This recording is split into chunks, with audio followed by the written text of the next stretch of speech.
Hello everyone, my name is Srishti Jayant Deshmukh. I'd like to start by first telling you about the organization of notes. Now I feel that the syllabus which we have got, the UPSC syllabus, is our guiding light. इसीलिए एक UPSC syllabus की copy मैंने अपने study table पर हमेशा रखी. उसके साथ ऑर्गेनाइजेशन ऑफ नोट्स एक दूसरा पॉइंट है जिस पे आपको सबसे ज़्यादा काम करने की ज़रूरत है, क्योंकि मैंने भी यही किया.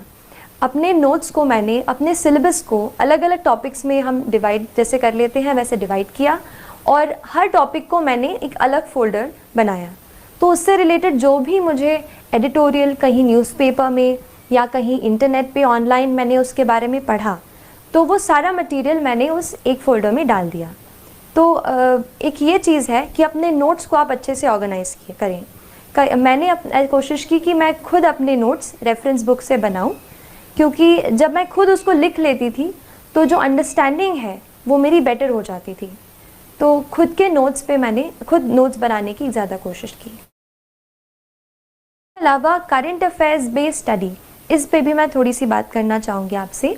मैंने ये किया कि क्योंकि ज़्यादा ह्यूमैनिटीज़ का बैकग्राउंड नहीं था, तो जो भी करंट अफेयर्स पे मैं पढ़ती थी, जैसे कई बार कोई इम्पॉर्टेंट न्यूज़ जो है, जैसे इलेक्शन है, प्रेसिडेंशियल इलेक्शंस हैं, तो उस पर बहुत सारे आर्टिकल्स आप देखोगे कि न्यूज़पेपर में आते हैं. वहीं से मैंने एडिटोरियल्स के नोट्स बनाए, उनको इकट्ठा किया और करंट अफेयर्स से ही मैंने कोशिश की कि पेपर 2 यानी GS 2 और GS 3 की मैक्सिमम प्रेपरेशन मैं कहूँगी कि मैंने न्यूज़पेपर्स, आर्टिकल्स ऑनलाइन जो आपको मिल जाएंगे, अच्छे आर्टिकल्स अच्छी वेबसाइट्स के, न्यूज़पेपर्स के, वहाँ से मैंने कोशिश की कि GS 2 और GS 3 के आंसर्स मैं वहाँ से कवर कर सकूँ. बाकी GS 1 में तो काफ़ी पार्ट जो है स्टैटिक है, जैसे हिस्ट्री, जियोग्राफी, वर्ल्ड हिस्ट्री, तो इसके लिए स्टैंडर्ड बुक्स ही मैंने रेफ़र की थी. नेक्स्ट चीज़ जो मैं आपसे शेयर करना चाहूँगी और मुझे लगता है कि ये चीज़ बहुत इम्पॉर्टेंट है UPSC के लिए, वो है आंसर राइटिंग.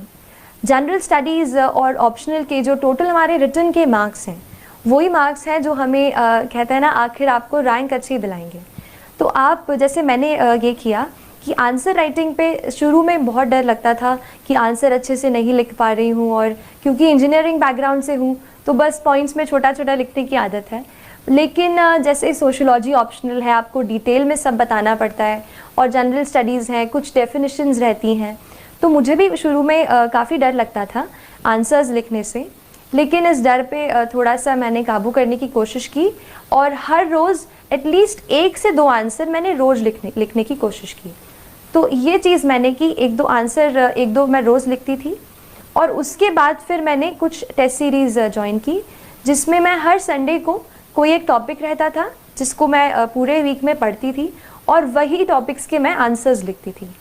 तो क्योंकि कॉम्पिटिटिव एग्ज़ाम है, आपको 1 या आधा मार्क एक्स्ट्रा स्टील करना है, तो इसके लिए आप कोशिश करें कि अपनी रीडिंग वाइड रखें और आंसर राइटिंग की बहुत सारी प्रैक्टिस करें. आंसर राइटिंग की अगर बात कर रही हूँ तो ये बता देती हूँ कि थोड़ा सा मैंने कोशिश की कि कुछ ऐसे सॉल्ट जैसा अपने आंसर में ऐसा स्प्रिंकल करूँ कि आंसर की क्वालिटी अच्छी हो जाए और एग्जामिनर थोड़ा एक्स्ट्रा मार्क्स दे दे. तो इसके लिए मैंने कोशिश की, जैसे फैक्ट्स कहीं से अपन जैसे न्यूज़पेपर पढ़ते हैं, कोई फैक्ट्स पढ़ते हैं, उसको मैंने पहले एक बुक में अलग से नोट कर लिया था. वो फैक्ट्स फिर मैंने एग्ज़ाम के बहुत जल्दी पहले ही एग्ज़ाम के जस्ट पास में ही मैंने वो लर्न कर लिए वो फैक्ट्स. फिर जैसे कुछ क्वेश्चंस ऐसे हैं जहाँ पर हम कुछ डेफिनेशंस लिख सकते हैं, तो जब आप आंसर को शुरू करते हैं तो आप उस डेफिनेशन से स्टार्ट कर सकते हैं. इसके अलावा कुछ कमेटी की रिपोर्ट्स होती हैं, जैसे ARC रिपोर्ट्स होती हैं, या फिर एक और बहुत इंपॉर्टेंट रिसोर्स जो मैंने बहुत ही ज़्यादा यूज़ किया है, उसका 3-year एक्शन एजेंडा. ये जो एक डॉक्यूमेंट है, इसमें आपको गवर्नमेंट की सारी स्कीम्स एक जगह पर मिल जाएंगी. So you understand the perspective of the government. और वो मैंने पूरा डॉक्यूमेंट, उसमें काफ़ी टाइम लगा पढ़ने को, बट जब मैंने एक बार पढ़ लिया था तो काफ़ी कुछ मैं उसका अपने आंसर्स में कोट कर पाई. तो जो भी गवर्नमेंट के डॉक्यूमेंट्स हों, जैसे इकोनॉमिक सर्वे आता है, बजट आता है, ये आप बिल्कुल अच्छे से पढ़ें. मैंने भी पढ़ा और इसको फिर मैंने कोशिश की कि आंसर में लिखूं. और एक और लास्ट चीज़, आंसर्स में आप थोड़ा सा कहीं फ्लो चार्ट या कहीं इंडिया का मैप ऐसे भी आप घर से प्रैक्टिस पहले से जब आप आंसर राइटिंग करते हो आप उसमें प्रैक्टिस करो। मैंने एक शीट में जो भी मुझसे लगा कि ये यूज़ हो पाएगा, मैंने एक जगह पे सारी ड्राइंग्स ऐसे फ्लो चार्ट्स इकट्ठा कर लिए थे और वही फिर मैं रिवाइज़ करके आंसर हॉल में जो भी राइटिंग हॉल था वहाँ गई। तो उससे मुझे लगता है कि आंसर्स मैं अच्छे लिख पाई और तय वक्त में, यानी जो हमें 3 आवर्स का टाइम मिलता है उसमें मैंने कोशिश की कि मैं सारे आंसर्स जो है वो कंप्लीट करके आऊँ। मैं थोड़ा सा आपको एक और लास्ट चीज़ बताना चाहूँगी टेस्ट के बारे में। कई बार हम सोचते हैं कि टेस्ट हमें बहुत सारे देने हैं एंड मैंने भी पहले ये टेस्ट किया है कि टेस्ट सीरीज़ बहुत ज़रूरी है। टेस्ट सीरीज़ इसलिए इम्पॉर्टेंट हो जाती है क्योंकि हमें घर बैठे ये नहीं पता चलता कि हमारा क्या लेवल है, क्या स्टैंडर्ड है, क्या हम उस तरीके का एग्ज़ाम में परफॉर्म कर पाएंगे।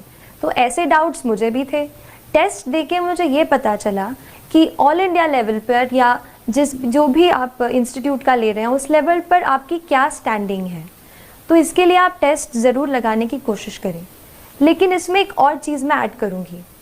टेस्ट हम काफ़ी देते हैं, जैसे मान लीजिए प्रीलिम्स का टेस्ट है, हम 100 क्वेश्चंस तो अटेम्प्ट कर लेते हैं लेकिन उसके बाद इतने एग्जॉस्ट हो जाते हैं कि उसको रिवाइज़ ही नहीं करते। ये मत कीजिए। मैंने बहुत जब ये गलती की बाद में रियलाइज़ हुआ कि कई क्वेश्चंस फिर से ऐसे आ गए जो मैंने पहले कर चुके थे पर मैंने उनको पढ़ा नहीं था। तो आप ये करो। और मैंने ये किया था कि पहले मैंने जैसे एग्ज़ाम दे दी, 2 घंटे में हमने पहले क्वेश्चन सारे सॉल्व कर लिए।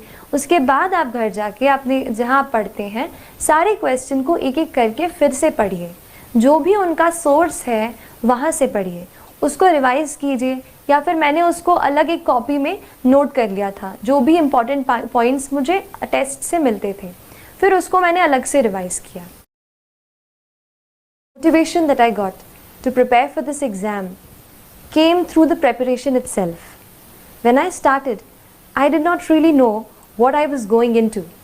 But when I started reading much and more, I found out that there are many people in this world, in our country, who are unfortunate, more unfortunate than we ever can be.